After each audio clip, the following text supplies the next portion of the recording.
Hi hello welcome back to my YouTube channel. So again ಒಂದು divine place ಜೊತೆ ನಾನು ನಿಮಗೆ ಈ ವಿಡಿಯೋದಲ್ಲಿ ಹೇಳ್ತಾ ಇದ್ದೀನಿ.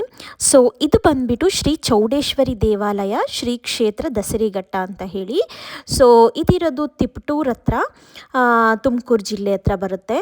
ಸೊ ಇದು ಒಂದು ಅದ್ಭುತವಾದ ದೇವಸ್ಥಾನ ಅಂತಲೇ ಹೇಳ್ಬೋದು. ತುಂಬ ಹಳೆ ಇತಿಹಾಸ ಇರುವಂಥದ್ದು ಮತ್ತು ತುಂಬ ಪವರ್ಫುಲ್ ಶಕ್ತಿ ದೇವಿ ದಸರಿಘಟ್ಟದಮ್ಮ ಅಂತ ಹೇಳ್ತಾರೆ. ಅಲ್ಲಿನ ಸುತ್ತಮುತ್ತ ಜನರಂತೂ ಚಾಚು ತಪ್ಪದೆ ಈ ದೇವರಿಗೆ ತುಂಬಾ ನಡ್ಕೊಳ್ತಾರೆ. ಆ್ಯಂಡ್ ಈ ದೇವಸ್ಥಾನದಲ್ಲಿ ಒಂದು ವಿಶೇಷತೆ ಕೂಡ ಇದೆ.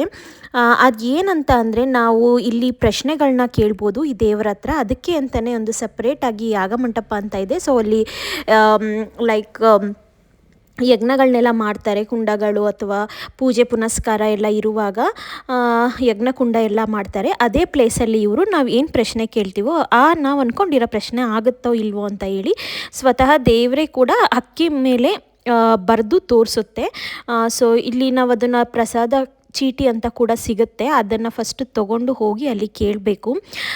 ಇಲ್ಲಿ ತುಂಬ ಜನ ವರ್ಷಿಪ್ ಮಾಡ್ತಾರೆ. ಆ್ಯಂಡ್ ಇದು ಎಷ್ಟೋ ಇಲ್ಲಿ ಕೇಳಿದಂಥ ಪ್ರಶ್ನೆಗಳಿಗೆ ಉತ್ತರ ಸಿಕ್ಕಿದೆ. ಆ್ಯಂಡ್ ತುಂಬ ನಂಬ್ತಾರೆ ಕೂಡ. ಹೌದು, ಇವನ್ನ ನಾನು ನಂಬ್ತೀನಿ. ಈ ದೇವಸ್ಥಾನ ನನಗೆ ತುಂಬ ಒಂದು ಪ್ರಾಮುಖ್ಯವಾದದ್ದು ಅಂತ ಅನಿಸುತ್ತೆ. ಬಿಕಾಸ್ ಅಲ್ಲಿ ವೈಬ್ಸ್ ಕೂಡ ಅಷ್ಟೇ ಚೆನ್ನಾಗಿರುತ್ತೆ. ಈ ಜಾತ್ರೆ ಟೈಮಲ್ಲಿ ಹೋದ್ರಂತೂ ದಸರಿಘಟ್ಟದ ಜಾತ್ರೆ ಅಂತೂ ತುಂಬಾ ಅದ್ಧೂರಿಯಾಗಿ ನಡೆಯುತ್ತೆ. So this is the entrance. ನೋಡ್ಬೋದು ದೇವಸ್ಥಾನ ಎಷ್ಟು ವಿಶಾಲವಾಗಿದೆ ಅಂತ. ಸೊ ನಾವು ಇವಾಗ ಧನುರ್ಮಾಸ ಟೈಮಲ್ಲಿ ವಿಸಿಟ್ ಮಾಡಿದ್ರಿಂದ ಜನ ಸ್ವಲ್ಪ ಕಡಿಮೆ ಇದ್ದರೂ ಕೂಡ ಆ್ಯಂಡ್ ಇಲ್ಲಿ ಮಾತ್ರ ಯಾವಾಗಲೂ ತುಂಬ ಗ್ರ್ಯಾಂಡ್ ಪೂಜೆ ಆಗುತ್ತೆ. ಯಾವಾಗ ಅಂತ ಹೇಳಿದರೆ ಭಾನುವಾರ, ಮಂಗಳವಾರ ಅಥವಾ ಶುಕ್ರವಾರ. ಆ್ಯಂಡ್ ಅಲ್ಲಿಗೆ ದೇವರ ಗರ್ಭಗುಡಿ ಹತ್ರ ಹೋಗಿ ಪೂಜೆ ಮಾಡಿಸ್ಬೋದು. ಈ 3 ದಿನ ನಾವು ಅದಕ್ಕೆ ಸ್ಪೆಷಲ್ ಚೀಟಿಯನ್ನು ತೊಗೊಂಡೋಗಿ ಪೂಜೆ ಅರ್ಚನೆ ಎಲ್ಲ ಮಾಡಿಸ್ಬೋದು. ಗರ್ಭಗುಡಿ ಒಳಗಡೆ ಕೂತು ಆ ದೇವಿ ಮುಂದೆ ಎಲ್ಲ ಮಾಡಿಸ್ಬೋದು. ಆ್ಯಂಡ್ ಇದು ತುಂಬ ಪವರ್ಫುಲ್ ದೇವ್ರು ಅಂತಲೇ ಹೇಳ್ಬೋದು. ಆಲ್ಮೋಸ್ಟ್ ರಶ್ ಇರುತ್ತೆ. ಸೊ ಧನುರ್ಮಾಸ ಟೈಮ್ ಆಗಿರೋದ್ರಿಂದ ಅಷ್ಟಿರಲಿಲ್ಲ. ಆ ದೇವಿ ಮುಖ ನೋಡೋಕ್ಕೇ ಅಷ್ಟು ಭಯ ಆಗುತ್ತೆ, ಅಷ್ಟು ಪವರ್ಫುಲ್ ಆಗಿರುತ್ತೆ.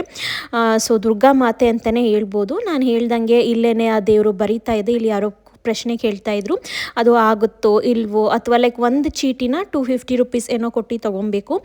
ಆ್ಯಂಡ್ ಅದು ಪ್ರಶ್ನೆ ಹೇಳೋದು ಕೂಡ ಕೆಲವು ದಿನಗಳು ನಿಗದಿಯಾಗಿರುತ್ತೆ. ಸಪೋಸ್ ಇಲ್ಲಿ ಏನಂತ ಅಂದರೆ ಭಾನುವಾರ ಮತ್ತು ಮಂಗಳವಾರ, ಶುಕ್ರವಾರ ಮಾತ್ರ ಪ್ರಶ್ನೆಗಳಿಗೆ ಉತ್ತರ ಹೇಳೋದು. ಆ್ಯಂಡ್ ಆ ಮೂರ್ತಿ ಸಮೇತ ಬರೆದು ತೋರಿಸುತ್ತೆ ಹೌದೋ ಇಲ್ವೋ, ಅಥವಾ ನಾವು ಮನಸ್ಸಲ್ಲಿ ಏನು ಅಂದ್ಕೊಂಡು ಬಂದಿದ್ದೀವಿ ಅಥವಾ ನಮ್ಮ ಕ್ವಶ್ಚನ್ ಏನಿದೆ ಅನ್ನೋದನ್ನ ಆ ದೇವಿನೇ ಹೇಳುತ್ತೆ. ನೀವು ಹೋಗಿ ಸುಮ್ಮನೆ ಕೂತ್ಕೊಂಡ್ರೆ ಸಾಕು, ಅಲ್ಲಿ ಬರೆಯುತ್ತೆ. ಆವಾಗ ನಮಗೆ ಗೊತ್ತಾಗುತ್ತೆ. ಆ್ಯಂಡ್ 150 ರೂಪೀಸ್ ಚೀಟಿಗೆ ನೀವೇನು ಎಷ್ಟಾದರೂ ಕ್ವಶನ್ಸ್ ಕೇಳ್ಬೋದು, 3 to 4 ಅದಕ್ಕೆಲ್ಲ ಆನ್ಸರ್ಸ್ ಮಾಡ್ತಾರೆ. ಆ್ಯಂಡ್ ಇಲ್ಲಿ ತಡೆ ಕೂಡ ಹೊಡಿತಾರೆ. ದೃಷ್ಟಿ ದೋಷ ಅಥವಾ ಏನಾದರೂ ಇತ್ತು ಅಂತ ಅಂದರೆ ಒಂದು ಕಡೆ ಅದಕ್ಕೂ ಕೂಡ ಚೀಟಿ ಸಿಗುತ್ತೆ, ತೊಗೊಂಡೋಗಿ ಹೊಡೆಸ್ಕೊಳ್ಬೋದು.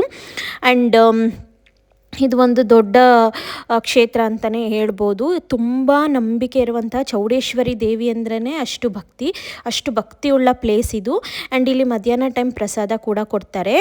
ಸೊ ನಾವು ರಜಾ ಟೈಮಲ್ಲಿ ಅಥವಾ ಒಂದು ಡಿವೈನ್ ಪ್ಲೇಸ್ನ ವಿಸಿಟ್ ಮಾಡಬೇಕಂತ ಅಂದರೆ ಇದೊಂದು ಬೆಸ್ಟ್ ಪ್ಲೇಸ್ ಅಂತ ಹೇಳ್ತೀನಿ. ಆ್ಯಂಡ್ ದೇವಸ್ಥಾನ ಕೂಡ ಅಷ್ಟೇ ವಿಶಾಲವಾದ ಸ್ಪೇಸಲ್ಲಿ ಕನ್ಸ್ಟ್ರಕ್ಟ್ ಮಾಡಿರೋದು. ಇದು ತುಂಬ ಹಳೆಯ ದೇವಸ್ಥಾನ. ಅದನ್ನೆಲ್ಲ ಆರ್ಗನೈಸ್ ಮಾಡಿ ಚೆನ್ನಾಗಿ ಮಾಡಿದ್ದಾರೆ ಇವಾಗ. ಸೊ ಇನ್ನೂ ತುಂಬ ಚೆನ್ನಾಗಿದೆ ಈ ದೇವಸ್ಥಾನ ನೋಡಲಿಕ್ಕೆ. ಆ್ಯಂಡ್ ಸುತ್ತಮುತ್ತನೇ ಇದ್ರ ಆಪೋಸಿಟ್ ಗಡ್ಗಂಬ ಇದೆ, ಅದ್ರ ಆಪೋಸಿಟೇ ಒಂದು ಮಾರಿಯಮ್ಮ ದೇವಸ್ಥಾನ ಕೂಡ ಇದೆ.